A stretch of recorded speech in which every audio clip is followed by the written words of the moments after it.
조금 더 살펴보겠습니다. 십자가 사건에 대해서.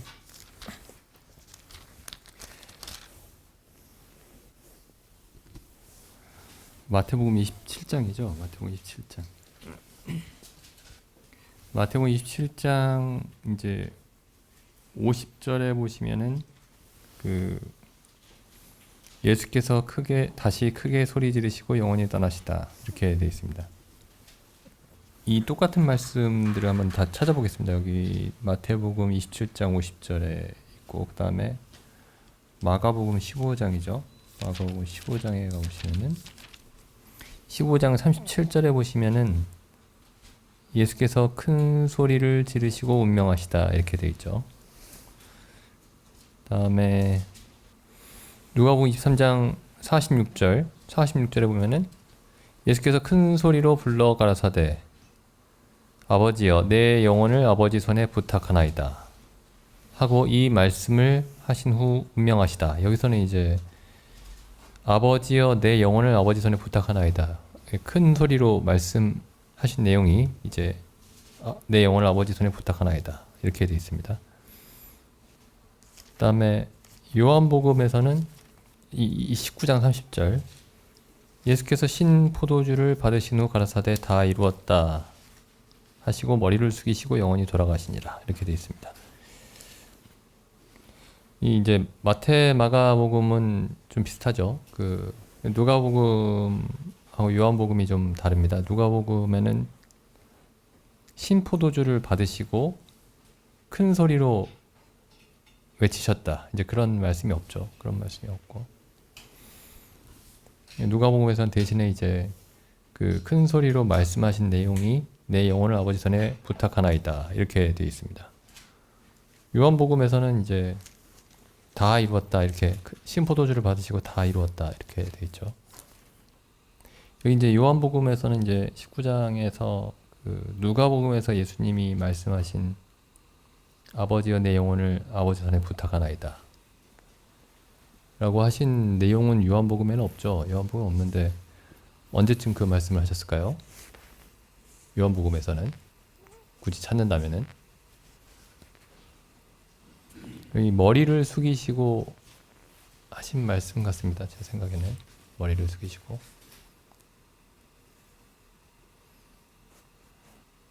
내 영혼을 아버지 손에 부탁하나이다 하고 영원히 돌아가셨다 이렇게 읽을 수 있겠죠. 목숨이 끊어지니까 머리가 숙여진 게 아니고 머리를 숙이시고 영원히 돌아가셨죠. 머리를 숙이시고 이제 아버지께 경배하신 겁니다. 아버지께 경배하신 거죠. 아버지께 경배.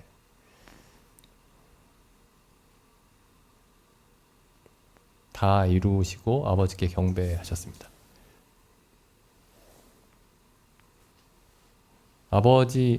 아버지의 도우심으로 모든 일을 이루신 거죠. 그러니까 아버지께 경배하고 이제 돌아가신 겁니다.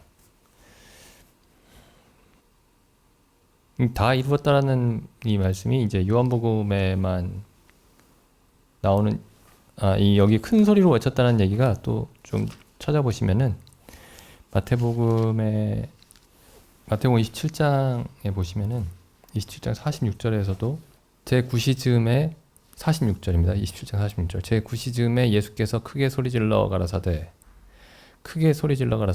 나의 하나님 어찌하여 나를 버리셨나이까. 이때에도 크게 소리를 지르셨습니다. 그리고 50절에 보면은 예수께서 다시 크게 소리를 지르셨다 이렇게 되어 있죠. 그러니까 다시 크게 소리 지르셨다.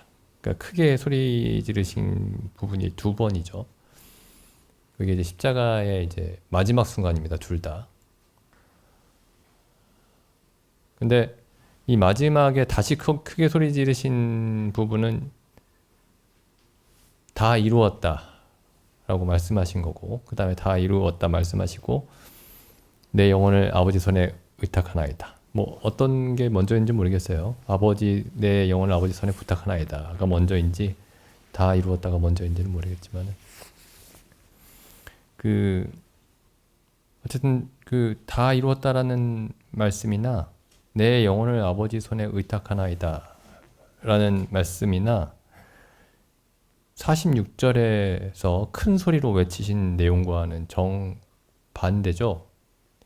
내용이 정반대입니다. 46절에서는 나의 하나님 어찌하여 나를 버리셨나이까 이렇게 말씀하셨고, 이제 마지막으로 크게 소리 지르실 때는 나를 버리셨나이까 이렇게 앞에서는 말씀하셨는데, 이제 뒤에서는 내 영혼을 아버지 손에 부탁드립니다 이렇게 얘기를 하시죠. 그리고 다 이루었다 이렇게 말씀하시죠. 46절에서는 절망하는 소리죠. 절망하는 소리고, 50절에서는 승리하는 소리입니다. 승리의 외침이죠. 46절은 절망의 외침이고, 하나님이 나를 버리셨다. 그래서 이 십자가에 이렇게 양면이 있습니다. 양면이. 근데 마지막은 승리로 끝나죠. 근데 이게 이제 다 이루었다는 말씀이 요한복음에만 기록이 되어 있습니다. 근데 요한복음에만 기록된 이유가 있습니다. 이 요한복음의 전체적인 주제하고 연관이 되어 있죠. 그 요한복음이 그 예수님을 창조주 하나님으로 제시하고 있죠. 물론 마태, 마가, 누가복음에서도 예수님이 하나님이심을 볼 수가 있지만은 요한복음이 특히 그 주제로 요한복음이 기록이 되어 있습니다. 그래서 요한복음 1장에 가보시면은 요한복음 1장 1절에 보면은 태초에 말씀이 계시니라 이렇게 시작을 하죠. 태초에 말씀이 계시니라. 그래서 마태, 마가, 누가복음과 그 시작이 다릅니다. 마태, 마가, 누가복음은, 마태복음은 이제 그 족보로 시작하죠. 아브라함과 다윗의 자손 예수 그리스도의 세계라 이렇게 시작하죠. 마가복음은 이제 족보가 없이 시작하죠. 누가복음도 이제 족보가 있긴 하지만 처음에 족보부터 시작하는 게 아닙니다. 족보부터 시작하는 게 아니고 이제 세례요한의 탄생부터 시작을 하죠.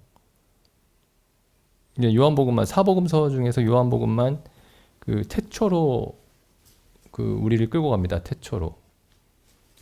창세 전으로 우리를 데리고 가죠. 창세 전으로. 그래서 예수님이 창세 전부터 계시던 하나님이시다. 이렇게 시작을 하죠.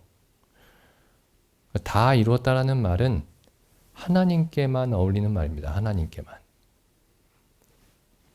1장 1절 보면 태초에 말씀이 계시니라 이 말씀이 하나님과 함께 계셨으니 이 말씀이 곧 하나님이시니라. 1장 1절에 그렇게 시작하죠. 그리고 14절에 말씀이 육신이 되어 우리 가운데 오셨다. 그러니까 이 예수님이 하나님이시다. 태초부터 계신 하나님이시다. 이렇게 이야기하고 있는 겁니다. 요한복음이. 그래서 결국에 이제 그 요한복음의 서론이 1장 1절에서 18절까지죠. 1장 18절에 보면 이렇게 끝납니다. 본래 하나님을 본 사람이 없으되 아버지 품속에 있는 독생하신 하나님이 나타내셨느니라. 하나님을 본 사람이, 본래는 하나님을 본 사람이 없었는데 우리가 하나님을 보게 되었다. 하나님이 나타나셨다. 이게 요한복음의 어떤 그 전체적인 주제예요. 하나님이, 볼 수 없는 하나님이 나타나셨다. 우리에게 오셨다. 이게 요한복음의 요약입니다. 이게 1장 1절부터 18절까지가. 그 중에서도 18절이 요약이죠. 본래 사람이 하나님을 볼 수가 없지만 하나님이 우리에게 오셔서 하나님의 영광을 나타내셨다. 하나님의 영광이 이제 가장 극명하게 드러난 순간이 창세기에서 창조하실 때 하나님의 영광이 가장 극명하게 드러난 순간이 첫 번째 날, 두 번째 날 다 6일 내내 하나님의 영광을 나타내고 계셨죠. 근데 그 마지막 날에, 여섯째 날에 이렇게 끝납니다. 창세기 2장에 보시면 1장입니다. 1장 31절 여섯째 날. 하나님이 그 지으신 모든 것을 보시니 보시기에 심히 좋았더라. 저녁이 되며 아침이 되니 이는 여섯째 날이니라. 천지와 만물이 다 이루니라. 여기 이제 2장으로 넘어가죠. 2장으로 넘어가는데 이 장절 구별은 원래 성경에는 없습니다. 원래 성경에는 없어요. 나중에 이제 성경을 편집하면서 읽는데 도움이 되라고 이렇게 장절 구분을 했죠. 장절 구분을. 장절 구분이 없습니다, 원래는. 그러니까 이제 장절 구별 때문에 성경의 논리를 좀 이해하는데 방해받을 수가 있습니다. 근데 사실 여기 1장 3절까지 가야 되겠죠. 아니, 2장 3절까지 가야지 끝이죠. 그리고 이제 2장 4절부터 새로운 주제가 시작이 되죠. 그러니까 1장 1절부터 2장 3절까지가 한 부분입니다. 그래서 여섯째 날에 이제 하나님이 지으신 모든 것을 보시니 보시기에 심히 좋았더라 하면서 2장 1절에 천지와 만물이 다 이루니라 이렇게 되어 있습니다. 천지와 만물이 다 이루니라. 이게 성령께서 이제 기록하신 말씀이죠. 이 말씀을 지금 예수님이 십자가에서 마지막으로 운명하실 때에 다 이루었다 이렇게 말씀하신 겁니다. 다 이루었다. 그러니까 하나님이 창조의 사역을 마치시고 다 이루었다 말씀하신 것처럼 이제 요한복음에서는 하나님이 사람이 되어 오셔서 구속의 사역을 마치시고 다 이루었다 이렇게 말씀하신 겁니다. 하나님의 가장 큰 만족과 가장 큰 기쁨을 표현한 말입니다. 다 이루었다. 여기 보면 이제 2장 1절에는 천지와 만물이 다 이루니라 이렇게 돼 있고 바로 위에 보면 이렇게 돼 있죠. 31절에 하나님이 그 지으신 모든 것을 보시니 보시기에 심히 좋았더라. 그러면 이걸 가지고 와서 지금 이게 그 창조 사역이 그리스도의 구속의 사역의 그림자고 예표입니다. 그럼 이걸 가지고 와서 그 요한복음에서 예수님이 다 이루었다고 말씀하실 때에 하나님이 어떤 마음이셨을까를 우리가 창세기 1장과 2장 3절까지 그 말씀을 통해서 하나님이 어떤 마음이셨는지를 알 수가 있습니다. 보면은 그래서 이제 이 요한복음 19장 30절에서 다 이루었다 이렇게 말씀하셨죠. 그럼 그 앞에 무슨 하나님의 마음이 어떤 대사가 생략이 되어 있냐면은 하나님이 보시기에 심히 좋았더라 생략이 되어 있습니다. 하나님이 보시기에 심히 좋았더라.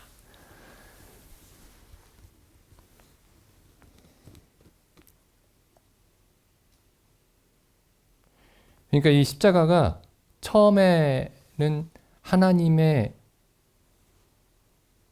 그 진노, 우리가 그 크기를 다 헤아릴 수 없는 그 진노가 표현이 된 동시에 또 이 십자가에서 하나님의 우리가 그 크기를 측량할 수 없는 하나님의 기쁨과 만족이 표현이 되어 있습니다. 이 십자가 사건에서.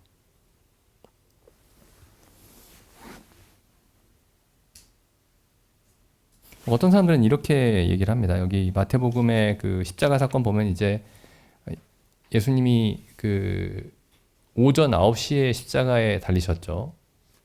그래서 오전 9시부터 12시까지, 그러니까 정오까지 는 이제 해가 정상적으로 떠 있었습니다. 해가. 그러다가 이제 12시에 정오에 갑자기 캄캄해지죠. 해가 빛을 잃게 되죠.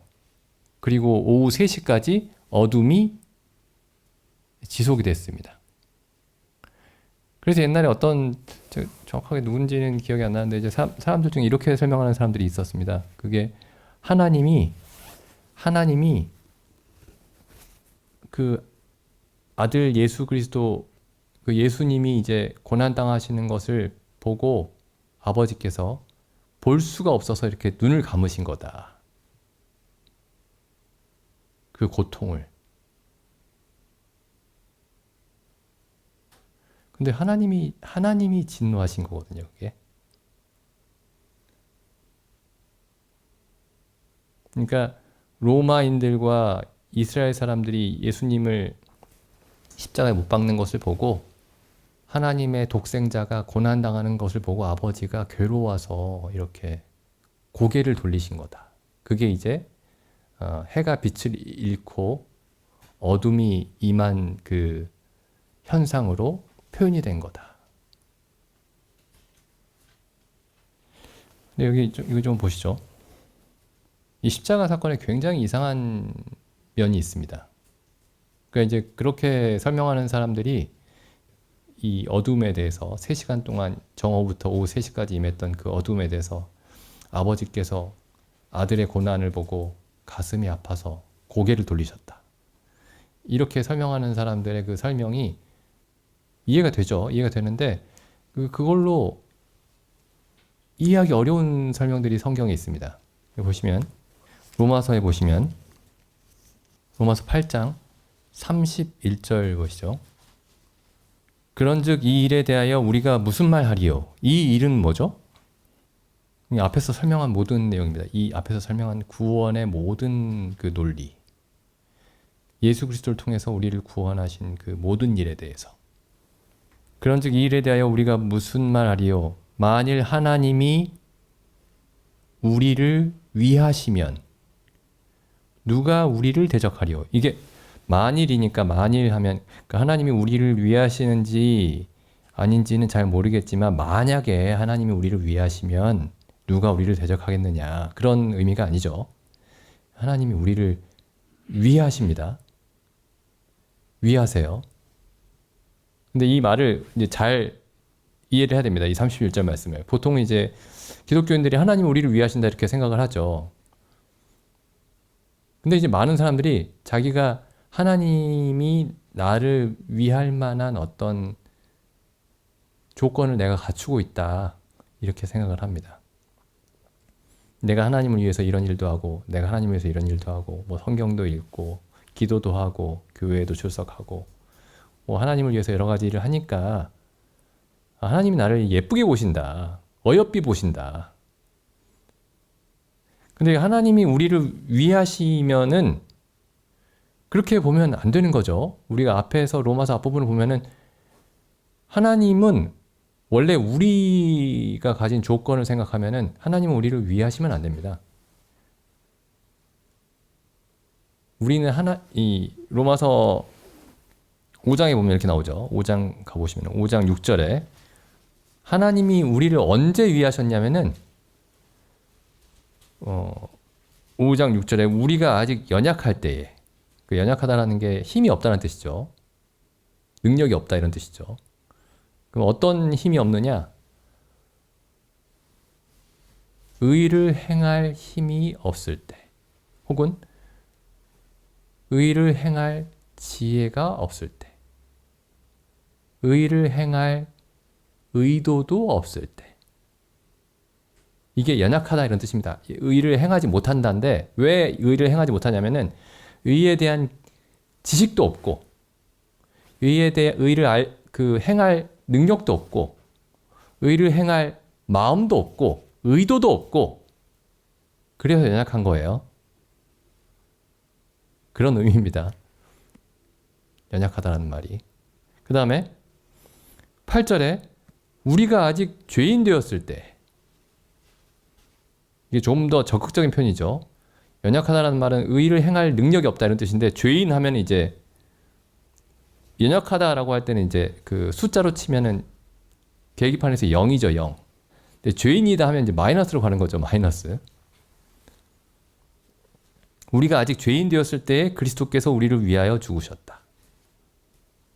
원래 죄인은 어떻게 해야 되죠? 죄인은 벌을 받아야 되죠. 근데 벌을 주시지 않고 아들을 대신 죽게 하셨습니다. 죄인의 죄를 대신해서. 근데 한 걸음 더 나갑니다. 여기 마이너스였는데 아까 여기 이제 5장 10절에 보면은 곧 우리가 원수 되었을 때 하면 이제 마이너스 무한대로 가는 거죠. 무한대. 그러니까 여기 우리의 조건은 5장 6절과 5장 8절과 5장 10절에 아주 명확하게 설명이 되어 있습니다. 하나님은 우리 조건을 따져봤을 때 하나님은 결코 우리를 위해서는 안 되는 상황이죠. 우리가 하나님이 우리를 위하실 만한 조건이 털끝만큼도 없습니다. 오히려 하나님이 우리에게 진노하실 조건만 충만한 거죠. 하나님이 우리에게 진노하셔야 될 조건으로만 우리가 충만한 겁니다. 근데 여기 보면은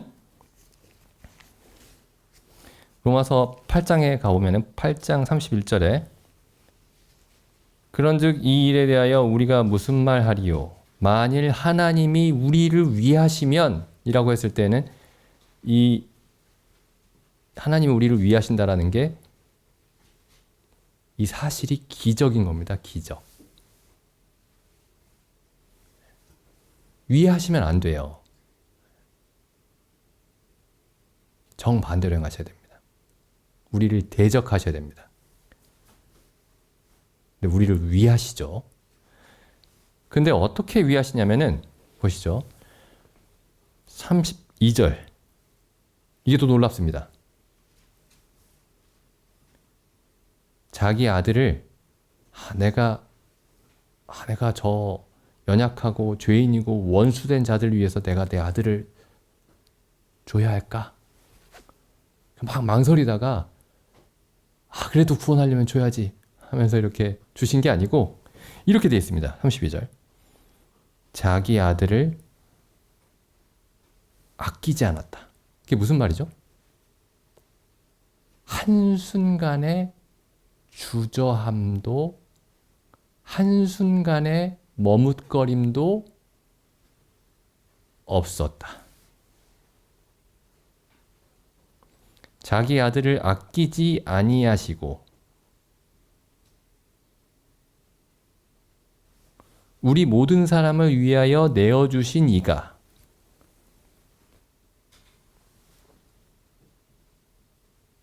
이 말씀을 보면은 하나님이 예수님이 십자가에 달리셨을 때에 아들의 고통을 보기가 괴로워서 하늘을 닫고 하늘을 깜깜하게 만드시고 고개를 돌리셨다. 그런 설명이 이 말씀은 적어도 이 말씀은 설명할 수가 없습니다.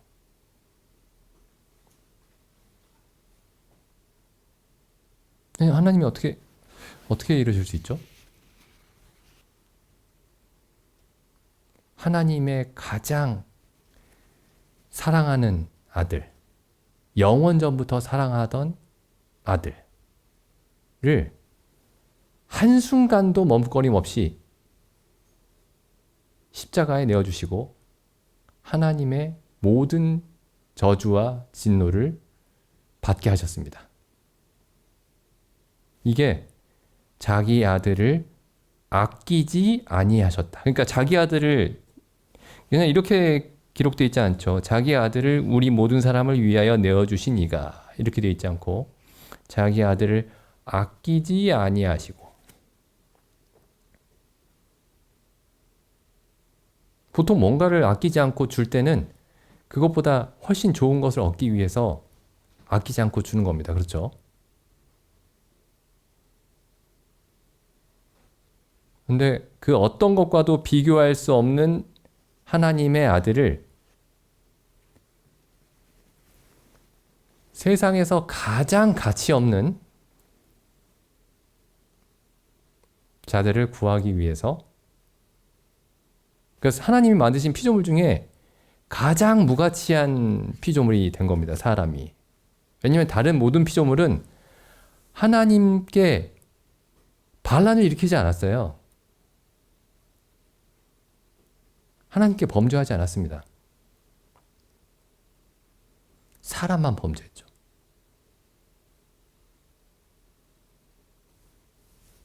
그래서 이게 십자가에서 일어난 일입니다. 자기 아들을 아끼지 않고 우리에게 주셨습니다.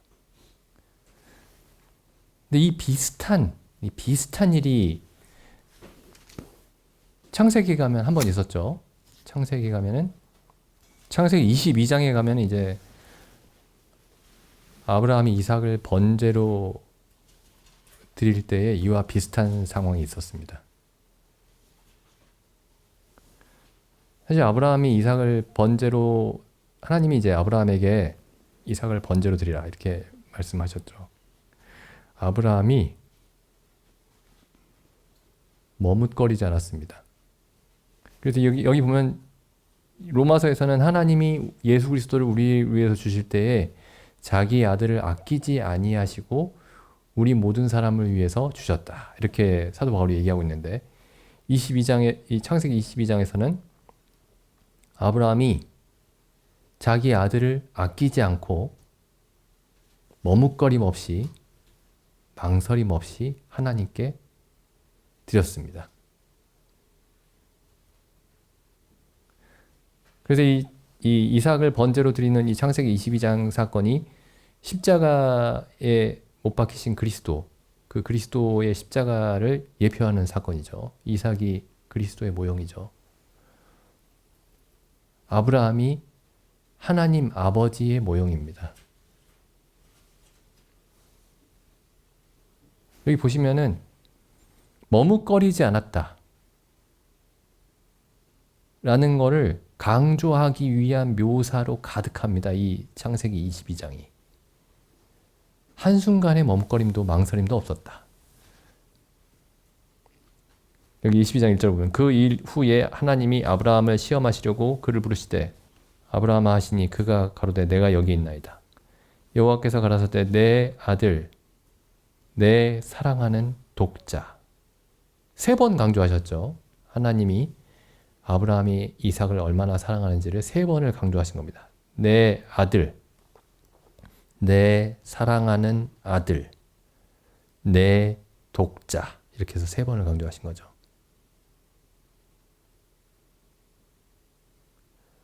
이삭을 데리고 모리아 땅으로 가서 내가 내게 지시하는 한 산 거기서 그를 번제로 드리라. 그래서 어떤 신학자는 이게 아브라함이 굉장히 어떤 깊은 고뇌 속에 빠졌다라고 이제 책을 한 권 썼어요. 키엘케고르라는 사람이 있죠. 여기 보면 3절에 보면은 아브라함이 아침 일찍 일어났다. 밤새 잠을 못 자가지고 아침 일찍 일어났다. 이제 그 사람은 그렇게 얘기하는데 그냥 아침 일찍 일어났다. 그 다음에 아침에 일찍 일어나 나귀의 안장을 지우고 두 사람과 그 아들 이삭을 데리고 번제에 쓸 나무를 쪼개어 가지고 떠나 하나님의 자기에게 지시하시는 곳으로 가더니 굉장히 호흡이 빠릅니다. 제가 빨리 읽어서 빠른 게 아니고 호흡이 굉장히 빨라요. 그 다음에 4절에 제3일에 아브라함이 눈을 들어 그곳을 멀리 바라본지라 이 아브라함이 사환에게 이르되 너희는 나귀와 함께 여기서 기다리라. 내가 아이와 함께 저기 가서 경배하고 너희에게 돌아오리라. 이게 이제 주석가들이 많이 얘기하죠. 지적하는 부분이죠. 돌아오리라가 이 동사가 복수다. 복수. 그러니까 두 사람이 경배하고 두 사람이 돌아올 것이다. 라고 얘기했다라는 거죠.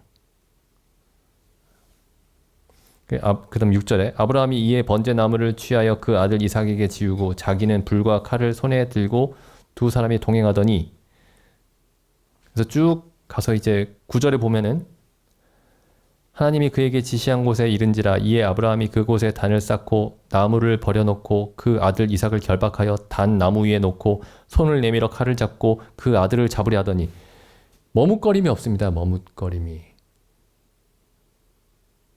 하나님이 예수 그리스도를 십자가에 못 박으실 때의 모습입니다. 이게. 그리고 사도 바울이 이렇게 얘기하는 거예요. 자기 아들을 아끼지 아니하시고 우리 모든 사람을 위해서 내어주시니까. 이게 어찌나 빠르게 막 움직이든지 여기 보면 11절에 여호와의 사자가 하늘에서부터 그를 불러 가라사대 아브라함아 아브라함아 이렇게 얘기하죠. 여호와의 사자도 다급했던 겁니다. 당장이라도 칼로 내리칠까 봐. 아브라함아 아브라함아 이렇게 부르죠. 그러니까 그 로마서에서 이제 하나님이 자기 아들을 아끼지 아니하시고 우리 모든 사람을 위해서 내어주셨다 라는 말도 이해하기 어려운데 여기도 보면은 이 아브라함도 이해하기 어렵습니다. 우리가 하나님의 마음은 사람이 이해할 수 없다, 이해하기 어렵다 이렇게 얘기하죠. 하나님이 의롭다 하신 하나님의 사람, 믿음의 조상 아브라함도 이해하기 어렵습니다.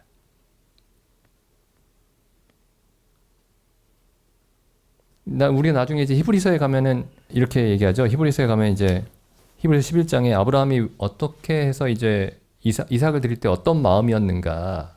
그게 이제 뭐 철학자 키엘케골이 얘기하는 그런 게 아니고, 여기 히브리서 11장에 보면은 11장 17절에 보면은 아브라함은 시험을 받을 때에 믿음으로 이삭을 드렸으니 저는 약속을 받은 자로 돼 그 독생자를 드렸느니라. 저에게 이미 말씀하시기를, 어떻게 독생자를 드릴 수 있었는지를 지금 사도 바울이 히브리서 기자가 설명을 하는 겁니다. 저에게 이미 말씀하시기를 내 자손이라 칭할 자는 이삭으로 말미암으리라 하셨으므로, 내 후손은 반드시 이삭을 통해서 주겠다고 말씀하셨으므로 저가 하나님이 능히 죽은 자 가운데서 다시 살리실 줄로 생각했다.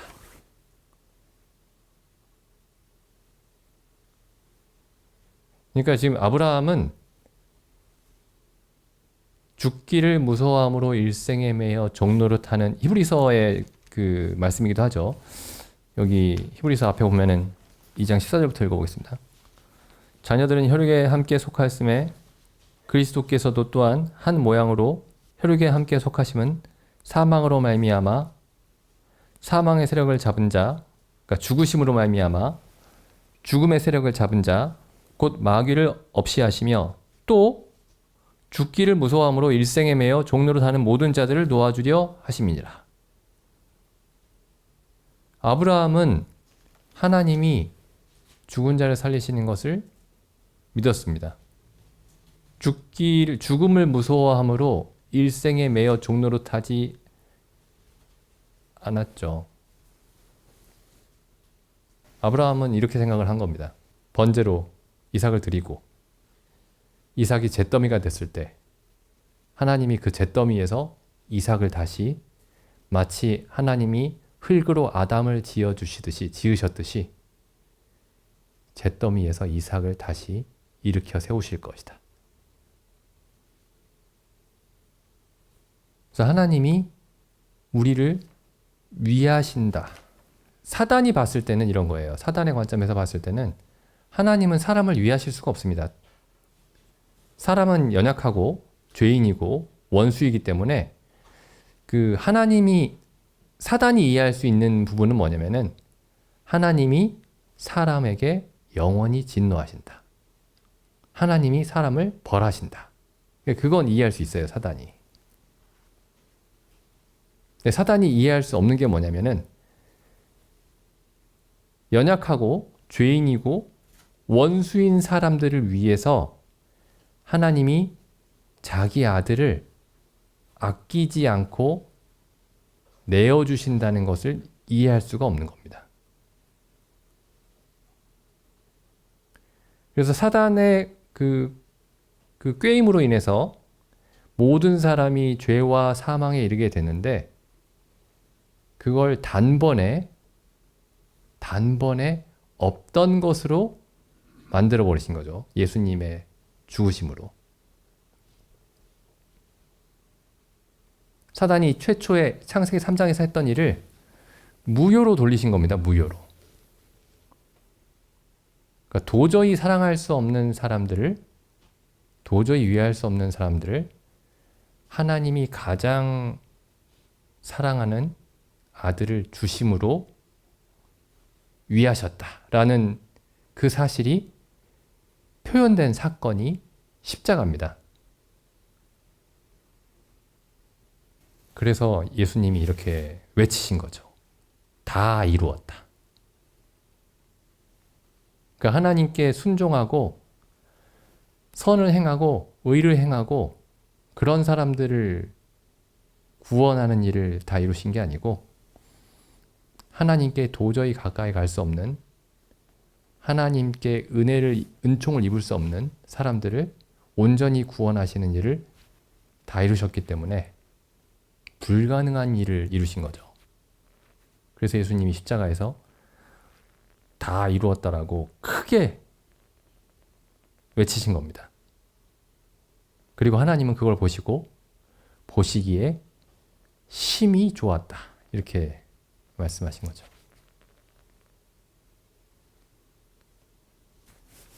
여기 민수기 말씀 보겠습니다. 여기 나중에 한번 이 민수기 말씀을 좀 생각을 해보시면은 그 십자가에서 예수님의 죽음을 어떻게 이해해야 될지 그 아는데 좀 도움이 되는 그 율법이 있는데 그 제사에 관한 율법이죠.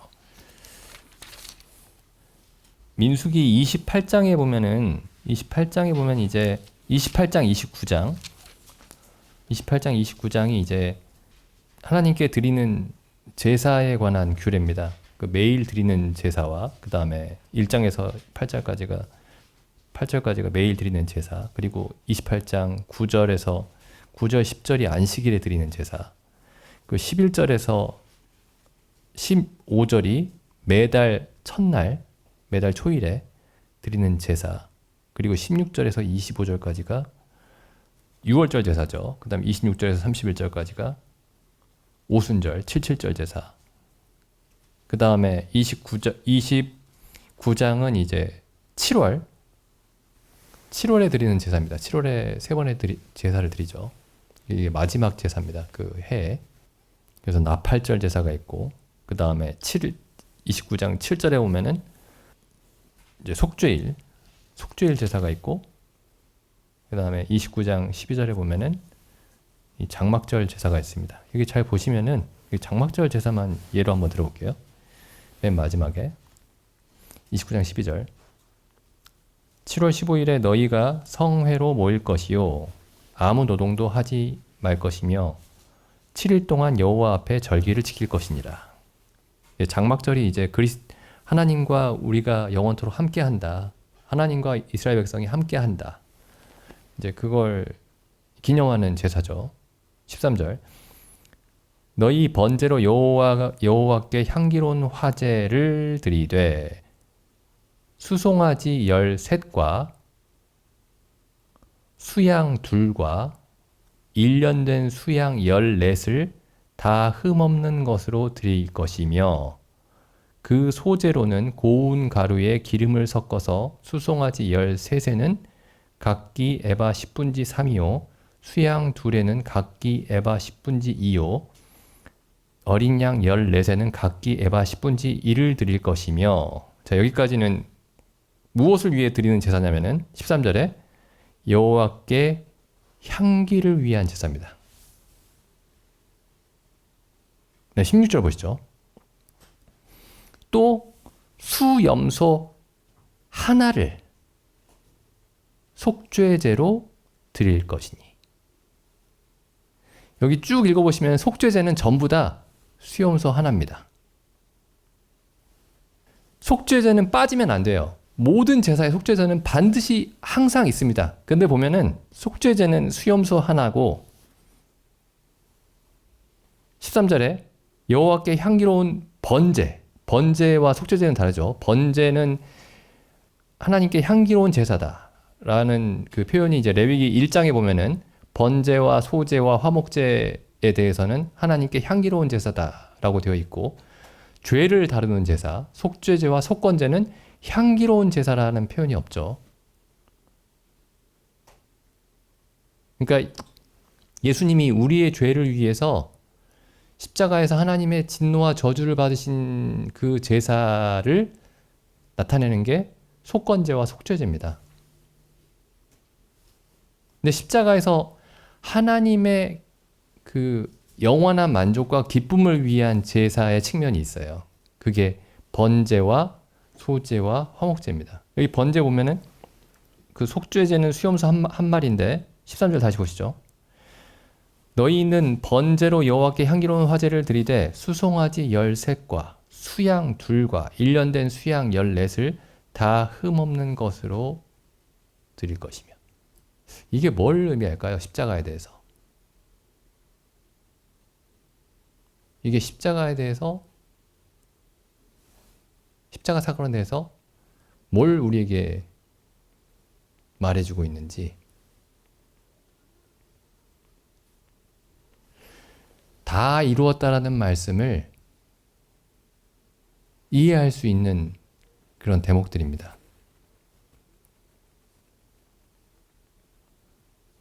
여기 이 수염소에 대해서는 나의 하나님, 나의 하나님, 어찌하여 나를 버리셨나이까? 를 이해할 수 있겠지만은, 향기로운 제사를 위해서는 다 이루었다.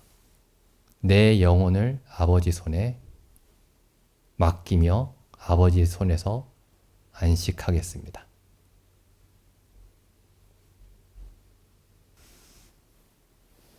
그래서 십자가가 전에도 말씀드렸지만은 수요일 날도 하나님의 진노가 온전히 드러난 곳이면서 동시에 하나님의 영원한 기쁨과 만족이 드러난 곳입니다. 구약의 제사들을 자세히 살펴보면은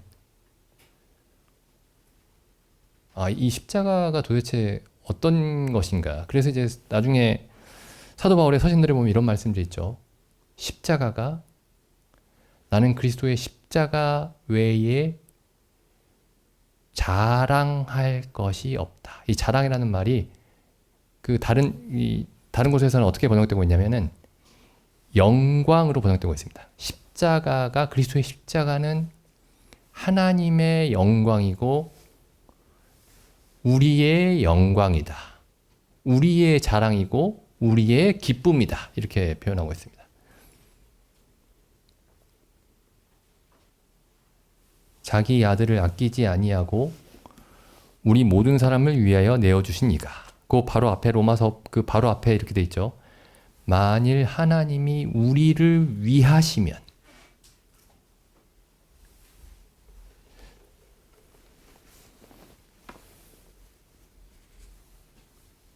십자가 구약의 제사들을 한번 쭉 살펴보면서 십자가가 무엇을 의미하는지 이렇게 하나씩 다시 살펴봤으면 좋겠습니다.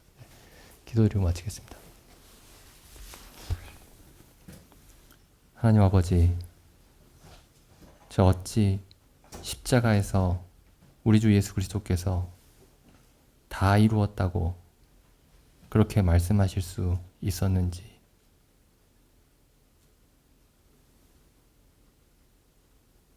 참 하나님께서 어찌 연약하고 죄인 되었고 원수 되었던 저희를 위해 독생자 예수 그리스도를 아낌없이 내어주실 수 있었는지, 참 저희에게 성경을 통해 계속해서 말씀해 주심에 참 저희가 참 고개를 들 수가 없었고, 참 하나님의 모든 것이 하나님의 자비하심에 하나님의 은혜에 근거한 것임을 고백드리옵나이다.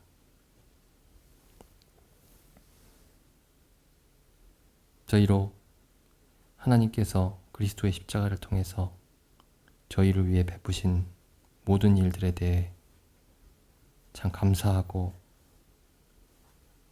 참 엎드려 경배하고 자랑하고 즐거워하고 기뻐하고 하나님의 이름을 찬송하고 그리스도의 이름을 높이며 참 그리스도의 십자가를 저희의 힘으로 삼고 저희의 지혜로 삼고 저희의 영광과 자랑으로 삼아 걸을 수 있도록 참 저희를 도와주시옵소서. 이 모든 말씀을 우리 주 예수님의 이름으로 기도드립니다. 아멘.